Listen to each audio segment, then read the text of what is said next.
జై జై సద్గురు బ్రహ్మరాజుకి జై. శ్రీ బ్రహ్మానందగిరి సద్గురు స్వాముల వారికి జై. శ్రీ బ్రహ్మ విద్యా మహోదధి పూర్వార్ధము. ఈ గ్రంథ రచయిత శ్రీమత్ పరమహంస పరివ్రాజకాచార్యవరి జగద్గురు శ్రీ బ్రహ్మానందగిరి స్వాముల వారు నిన్నటి రోజున శిష్యుడికి ఏం చెప్పాడంటే, నాయన, ఒకరి స్వార్థము కొరకు ఒకరిని ప్రేమించుకుంటారు కానీ ఒకరి కోసం ఒకరు ఎప్పుడు కూడా త్యాగం చేయరు. ఇదంతా భార్యని భర్త ప్రేమించినా, భర్తని భార్య ప్రేమించినా, భార్య భర్తలు ఇద్దరు పుత్రులు ప్రేమించినా, పుత్రులు తల్లిదండ్రులు ప్రేమించినా, ఎవరి సుఖం కొరకు వాళ్లే కష్టపడుతున్నారు కానీ ఒకళ్ళ సుఖం కోసం ఒకళ్ళు కష్టపడడం లేదు. దీనికి ఒక చిన్న ఉపమానం చెబుతాను. శ్రీశుకుడు తన తండ్రి అయినటువంటి వేదవ్యాసునితో చెప్పినటువంటి వైరాగ్య వాక్యాల్ని నీకు ఇప్పుడు చెప్తాను, విన్నాయన అని చెప్తున్నారు. శ్రీశుకుని వైరాగ్యము. ఒకనొక సమయమున వ్యాసుడు తన పుత్రుడైనటువంటి శ్రీ శుకునితో, నాయన, నీకు వివాహం చేస్తాను అని చెప్పాడు. అప్పుడు శుకుడు ఏమంటున్నాడంటే తండ్రితో, తండ్రి, లోహ కాష్టాది సంఖ్యలు కాళ్లకు తగిలించినచో వానిని ఒకప్పుడైనా మానవుడు విడిపించుకోగలడు, కానీ స్త్రీ పుత్రాదులు ఎందుగల మోహరూపమైనటువంటి సంఖ్యలు ఎవడును ఏ కాలమందును వదిలించుకోలేడు. వేదశాస్త్రములు అధ్యయనము చేసి కూడా స్త్రీపుత్రాది రూపముగు సంసారమునందు అనురాగము గల వానికంటే గొప్ప మూర్ఖుడు ఎవడూ ఈ ప్రపంచమున ఉండడు. అంటే వేదశాస్త్రాలన్నీ అధ్యయనం చేసి కూడాను తనెవరో తెలుసుకొని కూడాను ఆ భార్యా పిల్లలే అందే మోహం పెంచుకున్నవాడు ఎంత మూర్ఖుడో అంటున్నాడు అనమాట. ఈ ప్రపంచమున ఉండడు కదా. అలాగే కుక్క కానీ, గుర్రము కానీ, పంది మొదలైన జంతువులు కూడా స్త్రీపుత్రాది రూపము సంసారమునందు అనురాగము కలిగే ఉన్నాయి. ఇక మానవ జన్మమెత్తి మా వేదశాస్త్రములను చదువుట వలన ప్రయోజనమేమి అంటే, సకల జీవులు కూడా ఈ కామమునందు ఆసక్తి కలిగే ఉన్నాయి కదా. మానవుడు ఉత్కృష్టమైనటువంటి మానవ జన్మ ఎత్తి కూడాను వేదశాస్త్రాలు చదివి కూడాను మానవుడు అలాగే ఆ జంతువుల్లాగే ప్రవర్తించడం ఎంతవరకు ధర్మము అని అడుగుతున్నాడు. తండ్రి, పురుషుని గ్రహించుటచే ఇది గృహమనబడెను.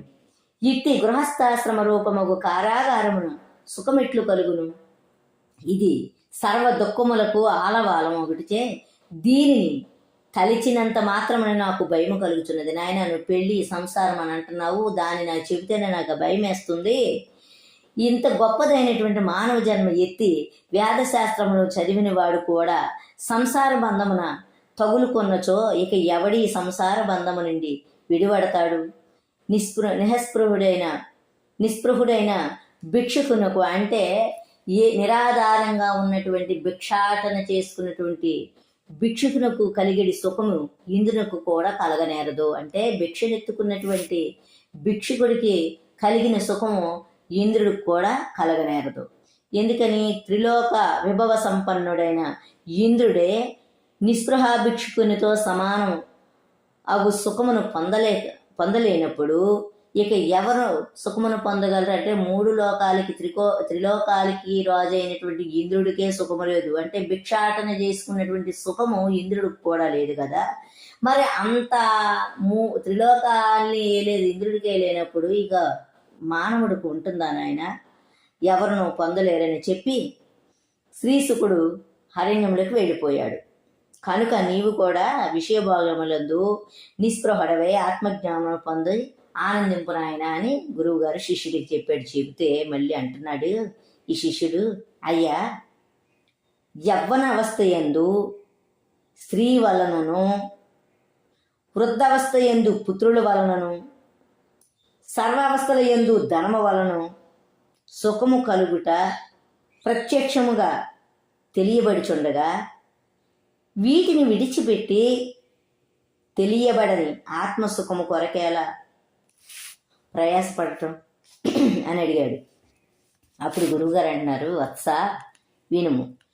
నీవు చెప్పినటువంటి స్త్రీ పుత్ర ధనాదులు ఎప్పుడునూ సుఖ సాధనములు కానేరవు. అవి సర్వదా దుఃఖదాయకములే. ఈ విషయమును నిరూపించడి పురాణాలలో ఉన్నటువంటి కథలు కొన్ని చెప్తాను, విను. ముందర ఏంటంటే అహల్య కథ చెప్తున్నాను, విను. ఒకానొక సమయమున బ్రహ్మదేవుడు సర్వాంగ సుందరి అయినటువంటి అహల్యను అను స్త్రీని సృజించి ఇంద్రాది దేవతల యొక్క సమక్షం అంటే ఈ ఋషుల సమక్షములో గౌతమ మహర్షికి ఇచ్చి వివాహం చేశాడు. ఆ సుందర రూప యవనములు గల అహల్యను చూసి దేవరాజు అయినటువంటి ఇంద్రుడు మోహితుడే ఎట్లయినా ఈమెతో సంభోగం చెయ్యాలని చెప్పి ఆలోచించాడు. ఒక రోజుని పుష్కరాలు జరుగుతున్నాయి అన్నమాట. ఆ సమయంలోని అర్ధరాత్రి అందు ఇంద్రుడు గౌతముని ఆశ్రమున సమీపమునకు వెళ్ళి కోడి అయి కూశాను, అంటే కోడి పుంజులా కూశాడు. గౌతముడి తెల్లవారుందనుకొని గబగబా పుష్కర తీర్థానికి బయలుదేరి వెళ్ళిపోయాడు. అప్పుడు ఇంద్రుడు గౌతములాగా అంటే గౌతమ మహామునిలాగా వేషధారి అయి ఆ ఆశ్రమంలో ప్రవేశించి అహల్యతోటి కామోపభోగములు తేల్చుండెను. ఇంతలో గౌతముడు స్నానం చేసి ఆశ్రమంలోకి వచ్చాడు. అది చూసి ఇంద్రుడు పిల్లైపోయి గబగబా పారిపోదామంటప్పటికీ గౌతముడు, ఆగు, నువ్వెవరవు, పిల్లివై పారిపోచున్నావు అని గద్దించాడు. అప్పుడు ఇంద్రుడు భయపడి తన నిజరూపంతో చేతులు జోడించుకొని గౌతముని ఎదుటి నిలబడ్డాడు. గౌతముడు అతను చూసి, ఓరి దుష్టుడా, ఒక్క యోని కొరకు ఎంత పాపకృత్యం ఒడిగడుతువు కదా, నీ శరీరం అంతా కూడా యోనులైపోవుగా అని శపించాడు. చెప్పించి అహల్యని చూసి, నీవు పాషాణం అవుదువుగా అని చెప్పించాడు. పాషాణం అంటే ఒక శిలా మారిపోమని. నాయన చూసావా, స్త్రీ సంగమం వలన అంటే స్త్రీ వల్ల సుఖము కలుగుతుందని దేవేంద్రుడు అంతటి వానికి ఇట్టి దుర్గతి పట్టిందో, నరముల చేత, ఎముకల చేత, మాంస ఖండల చేత ఒప్పుచు యంత్రము వలె మాంసపు బొమ్మ వలె కదులుచున్న స్త్రీ శరీరమును పంజరమును అందేమి సుఖము కలదు. ఇది చర్మము, మాంసము, నెత్తురు, నరములు, ఎముకలు, మధ్య, శుక్లము అనేది సప్తధాతువులతో కూడి ఉన్నది.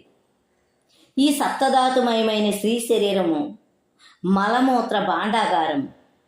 దీనిని చూసి నీవెందుకు వ్యర్థముగా మోహం చెందుతున్నావు? రక్తమాంసములతో కూడి కొద్ది కాలంలోనే నశిస్తుపోతుంది. స్త్రీ శరీరమును చూసి మూర్ఖులు వ్యామోహం పొందుచున్నారు. క్షణకాల సుఖము కొరకు సర్వ అనర్థములకు మూలముగు స్త్రీ వ్యామోహము వలన మూర్ఖులు అనేక దుఃఖములను పడుచున్నారు. స్త్రీ సంగమం వలన కలిగడి అనర్థము కూర్చి పద్మపురాణమున ఒక కథ కలదు, చెప్తాను విని అన్నారు. ఇప్పుడు ఇది గతమునందు పురాణాల్లో ఉన్నటువంటి కథలు మనం వింటున్నాం. ఇప్పుడు ప్రత్యక్షంగా చూస్తుంటే ఈ కలియుగంలోని అప్పుడు స్త్రీ వలనే ఇదంతా అనర్థదాయకమని చెప్పారు మహాత్ముడు. కానీ ఒక స్త్రీ చిన్న బాలిక అని చూడడం లేదు, యవ్వనం అని చూడట్లేదు, ముసలిదని చూడట్లేదు. ఇవాళ ఈ కలియుగ మానవులు ఎలాగా దానికోసం వెంపర్లాడుతున్నారంటే పశుతుల్యుల్లాగా అయిపోతున్నారు. ఇప్పుడు ఆనాడు చెప్పింది ఎంత యథార్థమో ఈరోజు కూడా అదే జరుగుతుంది. దానికోసం ఇంకొక కథ చెప్తున్నాడు. వృద్ధ బ్రాహ్మణుని కథ. గంగా తీరమున ఒక తపస్సారియగు వృద్ధ బ్రాహ్మణుడు ఉన్నాడు. అతడు సదాచార సంపన్నుడు, అంటే ఆచరణీయాత్మకంగా ఉంటాడనమాట. ఎప్పుడు కూడాను నిత్య నైమిత్యగాది కర్మానుష్ఠాన తత్పరుడు అయి ఒంటరిగా ఒక మందిరమున ఉంటున్నాడు. ధర్మ సంపన్నుడైన బ్రాహ్మణుడు నిత్యము ప్రజలకు ధర్మోపదేశం చేస్తున్నాడు. ఒకనాడు అతడు తన మందిర ద్వారమునందు కూర్చుని ఉండగా సుందర రూపలావణ్యములు గల ఒక యువతి ఆ దారిని పోవుచుండెను. ఆ స్త్రీ యొక్క వయోరూప లావణ్యములను చూసి ఆ వృద్ధ బ్రాహ్మణుడు కామమోహితుడే ఆమె వెంటపడి వెళుతున్నాడు. ఆమె వెనుకకు తిరిగి చూడకయే తన గృహంలోకి పోయింది, తలుపేసుకుంది. అప్పుడు ఆ వృద్ధ బ్రాహ్మణుడు కామ ఉద్రేకముతో ఆమె ఇంటి ముందుకు వెళ్ళి బిగ్గరగా పిలిచాడు. ఆమె ఎవరో పిలుస్తున్నారని గబగబ వచ్చి తలుపు తెరిచి చూడగా వృద్ధ బ్రాహ్మణుడు ఉన్నాడు. అతను చూసి, ఈమె నీవెవరవు, ఎందుకు నన్ను పిలిచావు అని అడిగింది. అతడు, నేను బ్రాహ్మణుడను, సదాచార సంపన్నుడను, గొప్ప తపస్విని అయినను నీ వయోరూప లావణ్యములను చూచుటిచే నా మనసు వ్యాకులమయ్యాను, అంటే వికలత చెందింది. నీతో కామోపభోగములు అనుభవింపదలిచి వచ్చి తిని నన్ను అనుగ్రహింపమనెను. ఆ మాటలు విని ఆమె, నేను పతివ్రతను, నన్నిటువంటి మాటలు ఆడకమని మందలించింది. కామాతురుడై ఉన్న ఆ వృద్ధ బ్రాహ్మణుడు ఆ మాటలను వినిపించుకొనక, నా వద్ద చాలా ధనం ఉంది, అదంతా నీకు ఇస్తాను, నాతో ఒక్క పర్యాయం కూడుము, నేను పీడితుడై ఉన్నాను, నీ కాళ్ళకు మొక్కుతాను, నా కోరిక తీర్చమన్నాడు. ఆ యువతి, అయ్యా, ధర్మ సంబంధముచే నీవు నాకు తండ్రివి, నాతో భోగింపవలేనని సంకల్పమును విడువుము, ధర్మమును ఆలోచించుకొనమని చెప్పుచుండగా కాముద్రేకముతో ఆ బ్రాహ్మణుడు ఆమెను బలవంతముగా పట్టుకోబోయాను. అది గ్రహించి ఆమె వెంటనే తలుపు మోయిచున్నంతలో ఆ బ్రాహ్మణుడు లోపలికి పోవుచుండెను. అప్పుడు అతని శిరసు తలుపు నందున పడి బ్రద్దలై వెంటనే మరణించెను. చుట్టుప్రక్కల ఉన్న ప్రజలు వచ్చి ఈ బ్రాహ్మణుడేలా వచ్చినని అడిగిరి. ఆమె వారికి జరిగిన వృత్తాంతమంతయు చెప్పాను.